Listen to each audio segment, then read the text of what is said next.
नंद गांव में एक महाराज जी रहते थे।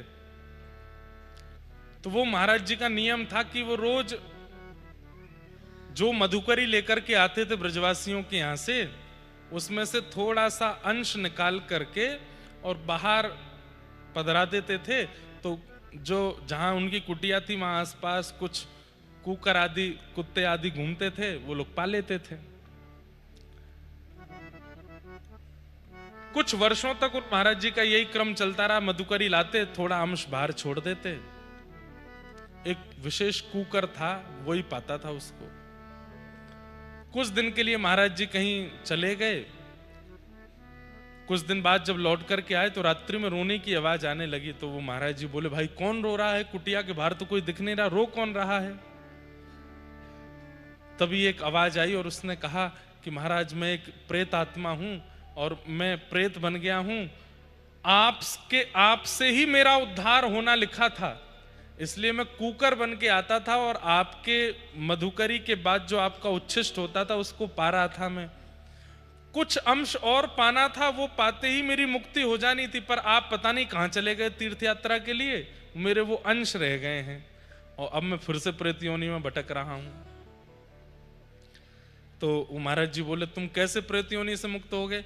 बोले, आप अपने भजन के बल से अगर मेरे ऊपर जल छिड़क दोगे तो मैं प्रेत योनि से मुक्त हो जाऊंगा। तो देखो ध्यान से सुनना, मैं आप होते तो क्या होता? हम डर के मारे भाग गए होते, भूत पिशाच निकट नहीं आवे, महावीर जब नाम सुनावे, ना सरो घर सब पीरा, ऐसे हो जाते। लेकिन भाई, जिसके चित्त में कृष्ण मिलन की विरह होती है ना, वो कैसे होते हैं? महात्मा जी से प्रेत कह रहा है कि आप थोड़ा सा अपने भजन का बल मुझ पर अगर छिड़क दोगे तो मैं प्रेत योनि से मुक्त हो जाऊंगा। तो महात्मा जी बोले, छिड़क दूंगा लेकिन एक शर्त है। बोले, क्या? तुम प्रेत हो ना? बोले, हाँ। हमने सुना है प्रेतों को पता होता है कि भगवान कहाँ है, ये बताओ भगवान कहाँ है?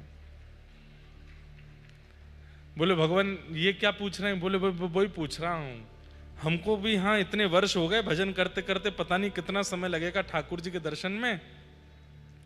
ये नंदगांव के नंद नंदन कहाँ हैं तुमको पता है? क्योंकि प्रेत भाई, चोर जो होते हैं उनको पता होती है कि पुलिस का राउंड कहाँ चल रहा है, वहां नहीं जाना है।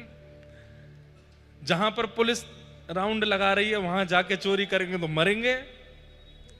तो भाई तुमको पता है कि ठाकुर जी कहां डोलते हैं, इसलिए तुम हमको बता दो, हम तुरंत अपना कमंडल का जल लेकर के आप पे छिड़क देंगे। बोले, भगवान ये कैसा प्रश्न कर लिया? बोले, नहीं नहीं बताओ। बोले, पिछले दिन हम प्रेतों की मीटिंग हुई थी, तो उसमें पता चला कि आजकल ठाकुर जी, एक नंदगांव का ग्वारिया है, वो गैया चरा करके लौटता है, उसकी गायों के झुंड के बीच में छोटे से गोपाल जी बन करके जाते हैं और उसकी गाय हाँकते हैं। अब बस इससे ज्यादा मुझे नहीं पता है, मुझे बस इतना ही पता है। बोले, बस इतना ही चाहिए था।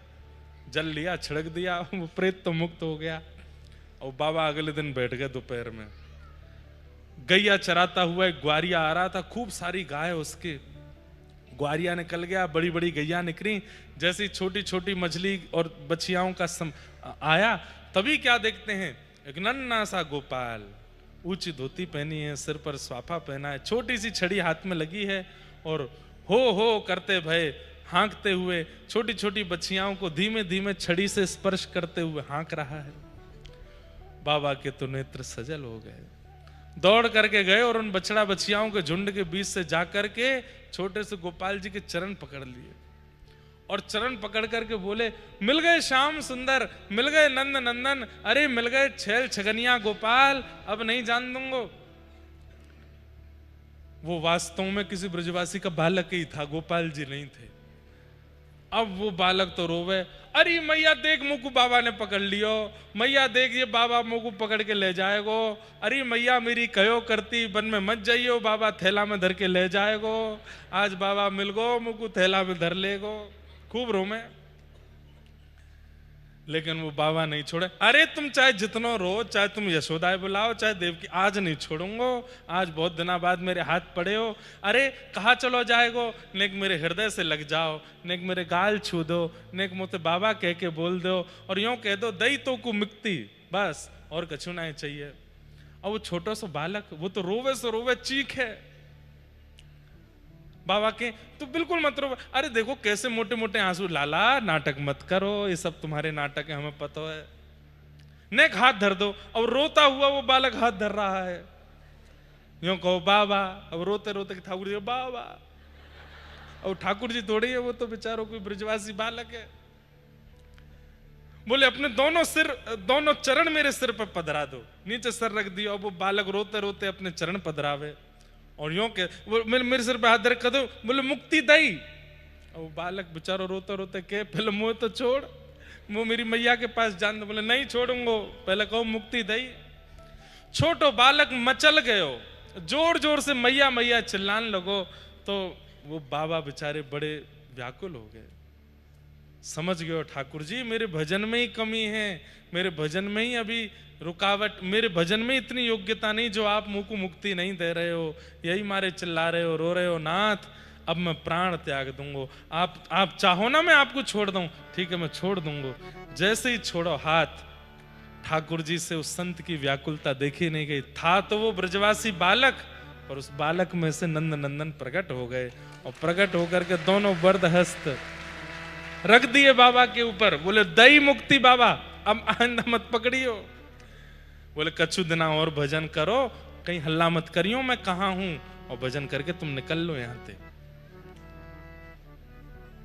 हमारी बात को असत्य मत मानिएगा। दो बेला ऐसी हैं 24 घंटे में, जिन बेलाओं में ठाकुर जी का अनुभव करना हो तो हो सकता है। एक बेला तो रात्रि सारे मंदिरों में शयन हो जाने के बाद की, जब ठाकुर जी रास बिहार के लिए जाते हैं। हमारे लिए शयन हुआ है, बाकी तो ठाकुर जी रास में प्रवेश कर गए। और दूसरी बेला है दोपहर 12:30 बजे के बाद, जब सारे मंदिर बंद होते हैं, ठाकुर जी गौचारण के लिए जाते हैं। उसको नहीं मिलेंगे ठाकुर जी वन में जाके ऐसे बैठ के देख वे को कैमरा ऑन करके कि मुंह को मिलेंगे कि ना ना ना। जो सच्चे हृदय भाव से, ऐसी गोपियों की तरह जिसकी भावना हो, जिसके नेत्र वास्तव में तरस रहे हों।